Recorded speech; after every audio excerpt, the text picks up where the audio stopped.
Hello, everyone. Welcome very much here to our live on LinkedIn. My name is Priscilla. I do the marketing and communications here at Venture. And this second session, I am here with our health and nutrition winners of the 2021 Venture edition of the competition. I'm here with John from PIPRA, with Flavio from Luya, and Amra and Martina from Inanna Fertility. So without further ado, I would like to invite Amra and Martina to introduce themselves.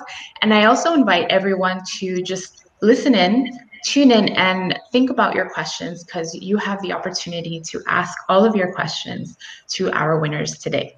So Amra and Martina, please go ahead. Thank you. So great, so we're going to introduce Inanna. So ourselves or Inanna? I realize this is live, but do you want us to give a bit of intro about ourselves or just Inanna? Inanna. Inanna, great. So Inanna is a startup that actually uses artificial intelligence and machine learning and deep learning to analyze in vitro fertilization cycles, so IVF, if someone's not familiar with that. So we use data from IVF, from clinics, to optimize the ovarian stimulation protocol. So essentially when somebody goes into reproductive endocrinologist to get help conceiving babies, we help doctors analyze and predict the number of cycles that patients need to undergo to conceive and whether these patients are going to be successful. In addition to that, we really help optimize the process, which means we really help reduce the time it takes to have a baby, and as well as we minimize the number of cycles that it takes to have a baby. So essentially, our goal is to make the IVF process a little bit less painful than it already is, and a little bit less expensive than it already is. And we help doctors do that with technology that we built. Great. So thank you very much. I have a couple of questions. You talk about reducing the amount of cycles. On average, can you tell us how many cycles someone undergoes? I know it's very different from couple to couple, but on average, how many cycles of IVF would they undergo before having, let's say, a successful outcome versus what you've experienced when they use your technology? Yeah, absolutely. So on average, this is across different age, and this matters quite a lot in different diagnosis. It takes 6 IVF cycles to conceive, which is quite different than what you hear in terms of marketing numbers from the clinics. And with our technology, we're able to minimize it to at least 5 cycles. And we're also working on minimizing it to at least 4. So we really are hoping to have a more than 30% increase, in success rates. Okay, great, thank you. And how did this idea of Inanna Fertility come to life? Yeah, absolutely. So it's actually quite of a personal one. I was 31 when I got diagnosed with endometriosis, so severe endometriosis. So in order to conceive, I went through 5 failed IVF cycles. And through that process, there was kind of a awakening moment to see, well, actually, there's, if you look back and analyze the different physicians, the different clinics I went to, and 3 of them were here in Switzerland, and how I failed, I realized there's so much opportunity to improve the process. A lot of it was really, or I would say 90% of it, aside from the lab, was really based on physician heuristics. So if you got lucky and you found a good doctor and you found a good clinic and you found a good lab, then maybe you were able to achieve pregnancy, period, or were able to achieve pregnancy quicker. However, if you were lucky as such as myself, that I wasn't at the beginning, looking in Switzerland, I ended up going through a lot of failed cycles. Some of my embryos were destroyed. And all in the end I got was, well, okay, the doctor said, I'm so sorry. They said, you should find a new hobby instead of trying to have kids. That's what they told me. So, wow, that's... Yeah. Welcome to the fertility world. It's not very kind to you. Wow, that's extremely insensitive. But at least you took that and you turned it into something that you could actually improve. And you're offering, not only an improved solution to others, but also more hope. So Yeah. at least, yeah, I'm glad you took it that route. That was the goal. It was to take really the bad experiences and turn them into something that was positive. Great. I have a question from the audience. They're asking, how is the data from Inanna clients treated? Who has access to this data? That's a good question. Yeah. So essentially our clients are IVF clinics, but I guess the question is more sort of what happens with the data from the patients.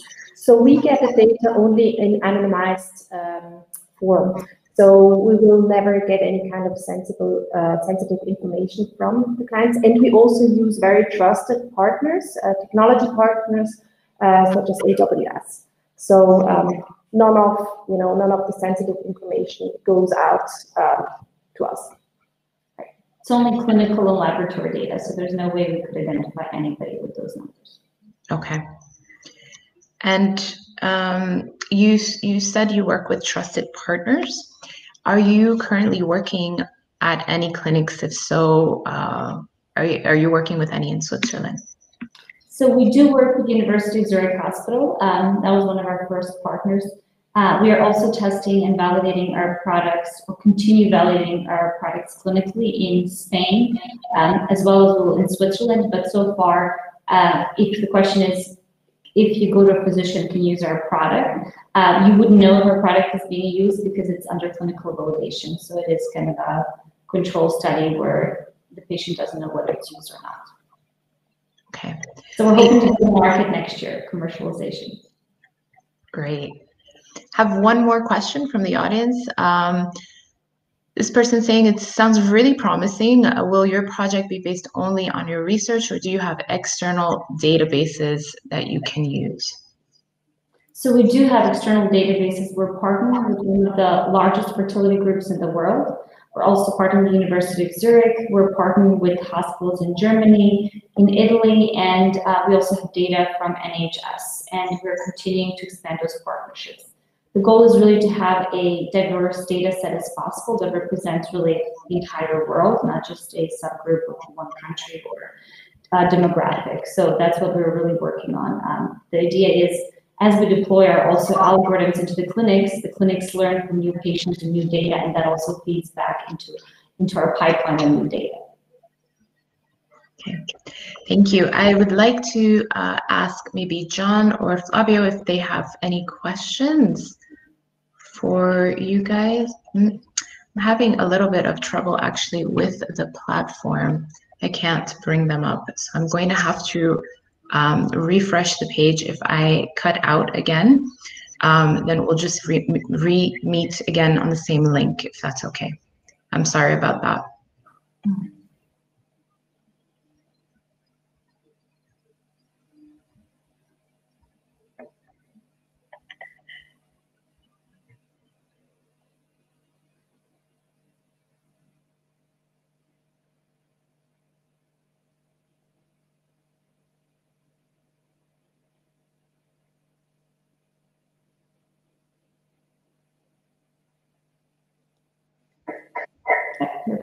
Okay, we're back. Good. All right, and let's see. Flavio, John, do you have any questions? Maybe, if I may, what are your commercialization plans? Where do you plan to launch the products first, and what's kind of your view there? Yeah, absolutely.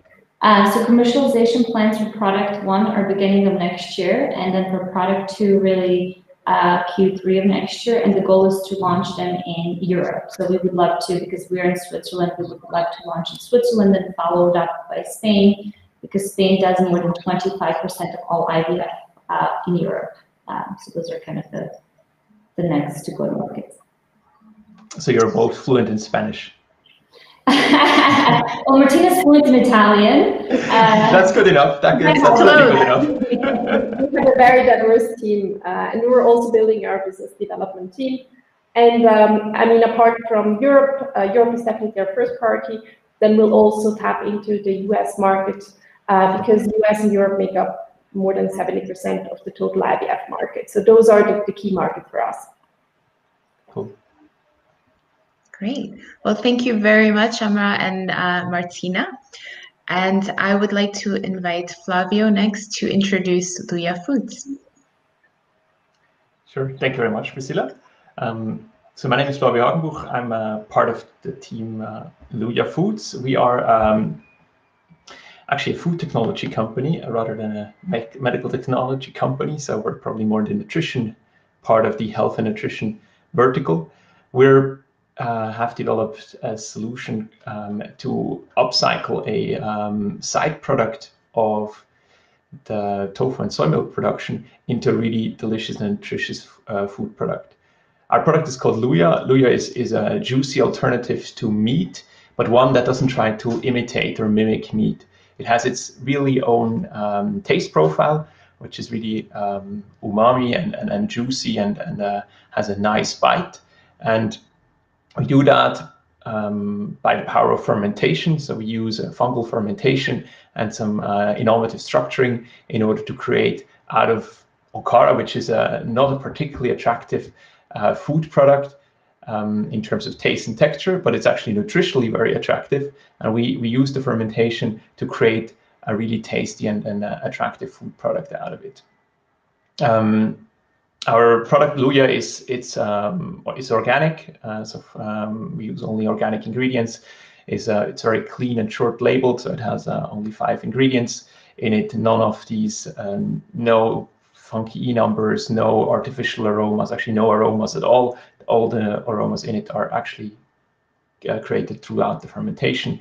And it's really easy and versatile to be used in the kitchen. We're currently have launched Luya in several restaurants, mostly in and around Zurich, and we're now making forays into further restaurants, and then hopefully early next year we'll be ready to launch also in retail. Yeah, that's pretty much it, what I can say as a quick intro. Great, thank you very much, Flavio. So you mentioned that you're already working with some restaurants. What is the initial reaction, let's say, to some chefs who come across this product that is not meat, that is not tofu, if you will? What's the initial reaction? Out of curiosity. Yeah, so there's it's really interesting, right? So there's a bit of a divisive, let's say, there's some people in the traditional products like tofu and tempeh, they have not made an awful lot of friends outside the vegan and vegetarian communities, also with chefs.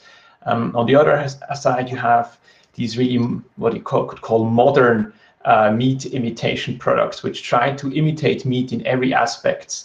Some of these burgers, they bleed. The chicken tries to be as chickeny as somewhat possible. But then often these products, they're very good now, but they're still disappointing to some extent because they are compared to something which is already here and is pretty good, you can argue. So, and the cool thing is about Luya, it's really, it's by the chefs, it's perceived as an additional thing they can use. It gives them a new tool. It is a raw material which they can use and elevate dishes and create new textures, new taste experiences. And that's what the chefs really like. But I also, it's often a case if I tell them about it, they have it's hard for them to imagine how it really is. And I think it's similar maybe to you guys or to people in the audience. What is it really? So once you have it in your mouth, you taste it, you see how it cooks. You actually, the chefs, they have very quickly, they see, oh, this could go this way, this could go that way. And we learned an awful lot from discussing our product with chefs. But the reactions are generally very positive, even from chefs where we didn't really expected it. So people who are cooking very traditional stuff, some of them, they really liked it as well. But obviously you get also negative reaction. People say, well, I don't need meat substitutes, I want meat. So that's the case as well. We're still not, we're not addressing the hardcore meat eaters with our products, probably. Yeah, that's very interesting that you are really not trying to be a meat replacement where a lot of people might quickly put you in that box. So can you expand a little bit about who your target audience really is? Yeah, so we are a meat replacement in the sense that the position of the meat, which or the position on the plate which meat currently takes off, can be taken by Luya. In that technical sense or nutritional sense, we are a meat replacement, but we're not a meat imitation. I think that's maybe the semantic difference, or the. But the people who we target are really, on one side, vegans, vegetarians, people who have made the choice to cut out animal products or meat out of their diets, and then also people who've decided to reduce their animal product intake, particularly meat intake, as Luya can be used very easily in variety of dishes, and also our consumer research, consumer discussion showed that many flexitarians, as you call them these days, they don't necessarily need meat all the time or meat imitates all the time, because there's kind of the view also, on Monday I eat my piece of meat, on Tuesday I've decided that's the day I don't want meat, so I don't need something which tries to be meat. And this is where Luya comes into play. And so it's really that type of consumption opportunity that you're not looking for an imitation. And so it's both these vegan vegetarian communities, and then certainly the probably much larger flexitarian community, which we target. And we're seeing a big growth in that kind of target population. Absolutely, I think it's a growing market. It's a growing opportunity, and interestingly, the focus of much of the product which is out there is very monodimensional. It's on this meat imitation as much as possible, which, yeah, one could argue. We argue that there's a different market, and our research and our current traction shows there's a different market possible as well. So yeah. Yeah. I have a question from the audience. They're asking what are the best dishes your product can be used for? So hit us with some culinary inspiration. Yeah, I should have brought on a chef who can talk about this much better than I can. So, well, we really like it. So we have what we really like is kind of, you can use it in a variety of really simple dishes. So you can just throw Luya into a pan, fry it quickly, maybe with a little spicing up, and then you can use it as topping on a salad, on a bowl, on rice, or whatever you're gonna. So the very simple type of things are easily possible. That's very delicious. I personally am a big fan of putting it into summer rolls. So these Vietnamese type summer rolls, where you marinate them maybe a little bit of Asian spices, and then you'll pack them in. A little bit more work, but well worth the effort. I have the other thing which we did a lot here for guests mostly. We love to deep fry it. You make a little breading, and then you throw it into a deep fryer, because then you get really two cool effects. You get, on one side, Luya inside is super juicy, and outside you have this crunchy panade, the breading, which is really, really cool and crispy. And I think what the last thing which we also like is kind of it's Zürich Schnetzlets that works very well, or also something like beef stroganoff, where you cut out the beef and you have a Luya stroganoff. So these are kind of some of the things, plus many, many more. I think it gives people a sense of what the product is when you can visualize the kinds of dishes it can be used in. Now we have one final question from the audience, and this person is asking, what are Luya's challenges to ensure that the products meet the current legislation or standards that are in place? Well, it's essentially the general challenges that you have in food production, right? It's you need to have the right food production protocols in place, and yeah, that's pretty much it in terms of what there is to do. That's maybe easier said than done, right? But luckily we have Mike on the team, who has worked various years in food production and has run production lines in very sensitive areas. So we believe that is currently it's a manageable challenge. And obviously what we also need which are a little bit easier to get, is the vegan certification, the V label, which you maybe know from the shops.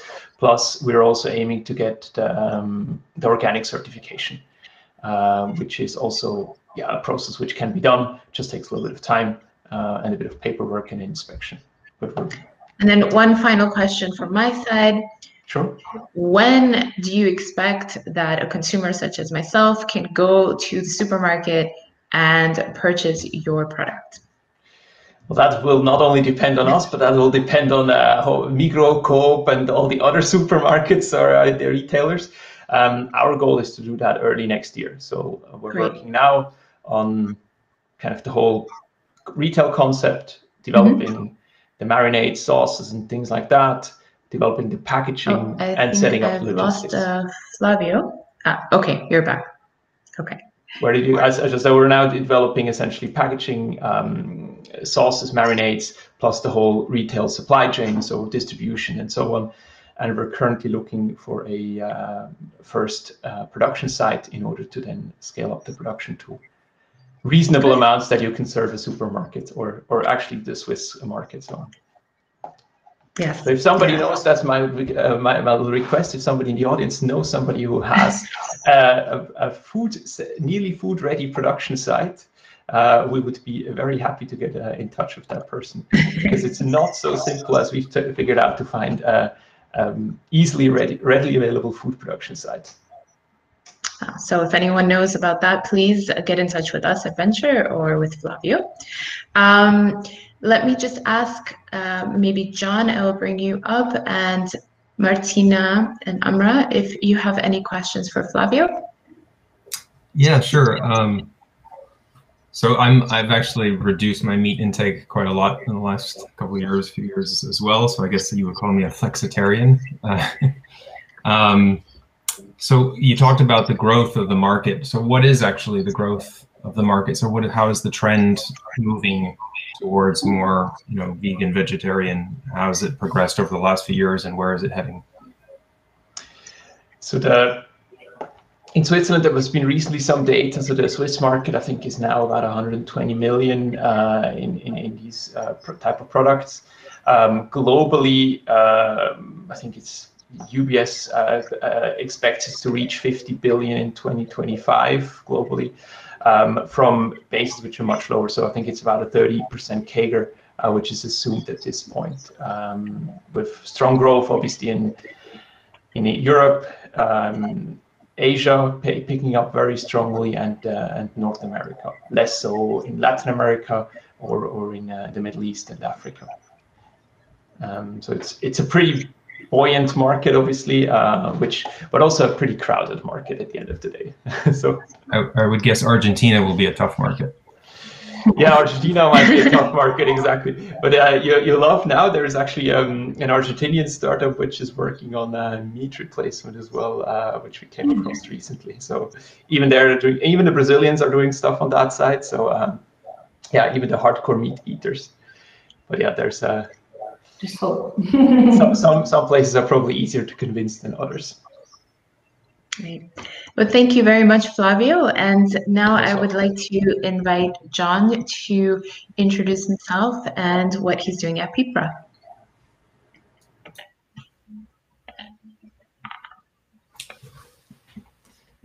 Great. Thank you very much, Priscilla. Good morning, everyone. My name is John, co-founder and CEO of PIPRA. Our mission is to tackle a fundamental unmet challenge in healthcare, which is called postoperative delirium, or POD, with a proprietary AI-driven risk assessment software, which helps doctors find patients at risk prior to surgery. POD affects 20% of patients over the age of 60 and can have devastating adverse outcomes on patients. It doubles nursing home admissions, for example. It increases the risk of mortality by 28% within 1 month, and 38% of patients are still suffering 9 months after surgery, with long-term cognitive decline or even dementia. POD also carries a significant burden to hospitals, insurers, and society at large, which we can help reduce, such as a 1.5 times increased length of hospital stay. It also increases the cost of hospitals, over 4,000 Swiss francs per patient, according to the Swiss Federal Office of Statistics. Our SaaS software is initially sold to hospitals as an annual subscription. Our AI algorithm is trained on the largest and richest database in the world, which we contractually own, which gives us a strong business protection. We recently received our CE certification as a medical device in May, and we're currently launching in several hospitals, starting with Kantonsspital Baden next week. So this is a really exciting time for us as we transition into the commercial phase. PIPRA was founded by Nayeli, an anesthesiologist and intensive care specialist with 11 years of clinical experience, Ben, a PhD graduate from Oxford in pathology, who worked at Roche and Pfizer before PIPRA, and myself, a serial entrepreneur with 17 years experience founding and growing successful startups. And we're supported by an amazing advisory board with 5 key opinion leaders from 5 countries. We're currently raising our seed round. We've secured a term sheet with a lead investor, and our pre-seed funding came from winning an EIT Health award. So together with the support of venture.ch, we want to ensure that our loved ones leave the hospital better than when they arrived. Hey, thank you very much, John. So if you can expand a little bit about who is your target market with PIPRA, and what kind of economic benefits does PIPRA provide? Yeah, great question. Our target market is the hospital, and we've segmented that down a little further into which types of hospitals. For example, hospitals that already are trying to approach the problem with some kind of a delirium concept, or orthopedic hospitals that see a very high incidence. And the economic value that we can provide is reduced length of hospital stay. So due to the high incidence, hospitals are greatly impacted by POD, and current risk scoring is very much a subjective guess by the clinician. Any preventive strategies that sort of may exist without knowing in advance which patients are actually at risk only allows for like a one-size-fits-all deployment of prevention measures. So while POD has a significant cost burden to hospitals, deploying preventive measures to all patients would not be economically viable. So, sorry to interrupt you, but what markers are you really looking at yourself to determine which patient is at risk? Wouldn't a doctor be able to determine the same ones? So it's easy for a doctor, or easier for a doctor to find patients at risk when there's, let's say, 1 or 2 different risk factors. POD is multifactorial, much like Alzheimer's disease. Okay. And once you start getting into multiple different types of risk factors, it becomes too difficult for a human brain to kind of accurately guess. So what we do is we support the clinician in adding some objectivity to his assessment. So it's not to say that they're always wrong, it's just to say that we are adding that additional support and that additional accuracy, which can give then the hospital staff a little bit more grounds, a little bit more confidence in saying, okay, this is a high-risk patient and we need to change the pathway for this patient slightly in order to reduce that incidence. Okay, and is preoperative care the solution to POD? So there's lots of different treatments that can happen throughout the perioperative pathway, starting in the pre-op setting, where you inform the patient of their risk, first of all, which is very important. You can talk about different types of, perhaps less invasive surgery if it's not absolutely necessary for a high-risk patient. But the most important is in the post-operative setting. So that's a bundle of nursing measures that has been shown to reduce the incidence by up to 40%. So that includes hydration, mobilization, orientation, a lot of different things which sound quite easy. They just take a little bit of extra time. And essentially what you're doing is you're making sure that the patient comes out of surgery and feels comforted and relaxed, understands where they are, what just happened. If you have a relative or a loved one in the room with them, that can definitely help reduce that anxiety. Often a patient comes out of surgery and they have what's called hypoactive delirium, which is where they're very quiet. And people don't realize that there's something very traumatic going on inside. They could be hallucinating, they could be they've lost their memory, they don't know where they are, they might be completely dehydrated, and they don't say anything. So having a relative, having staff aware of this is a high-risk patient can help that patient significantly to reduce that incidence. Okay, I have a question from the audience. Is your product or service useful only for the elderly, or is this something that can also help younger patients? It's a great question. So the incidence does increase with age. So we focused our algorithm on data from patients that are 60 plus. So that's not to say that it doesn't affect patients under 60, but it's very, very small incidence. So we focus on the 60 plus population. Okay. And can you expand a little bit about what your short and long-term goals at PIPRA are? Yeah, sure. So short-term goals are building a strong sales team to prove that selling to hospitals does not mean slow sales cycles, in part due to the clear demand for a solution like ours, but also, as I mentioned, with this market segmentation focus, hospitals with innovation departments, orthopedic hospitals, or hospitals that have which have high incidence, and ones that are already trying to address the problem. So then we also want to look at getting FDA approval and begin testing in the US market. Our long-term goal is actually to become a market leader, a category leader in reducing all types of delirium. So we're focused on one area, which is the most common post-surgical complication, POD, but delirium in totality is actually a larger cost to healthcare than diabetes and cardiovascular disease. It's a huge problem. It's a huge opportunity for us. So we're really excited and honored absolutely to be in this space. Thank you. And one more question, I think you saw it come up, is what are the next steps for PIPRA after the pilot project? So as I said, we're going to mainly be focused on sales. That's our big focus. We're raising capital now to hire a sales team. We have a really nice funnel of 10 hospitals waiting. We're a very small company, so we don't have the manpower to take on the hospital demand. So that's the short term, and then FDA approval, and as I said, this is a stepping stone to where we want to be. In the midterm, we want to be reimbursed by insurance and standard of care. So then we would move from selling to hospitals to insurance companies. In order to get there, we need to first validate certain things in hospitals and show enough traction in hospitals. But that's our midterm course. Yeah. Okay. And then I just want to ask maybe Flavio, Martina, if you have any questions, we are up with time.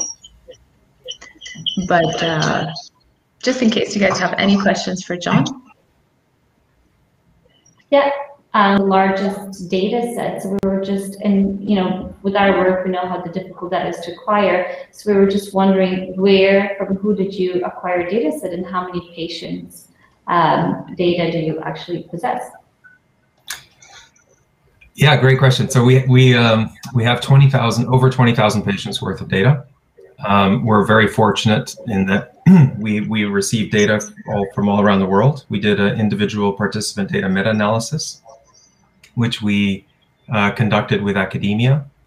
And we spent about 1.5 years collecting, cleaning, and harmonizing this data into a database, which we own and protect.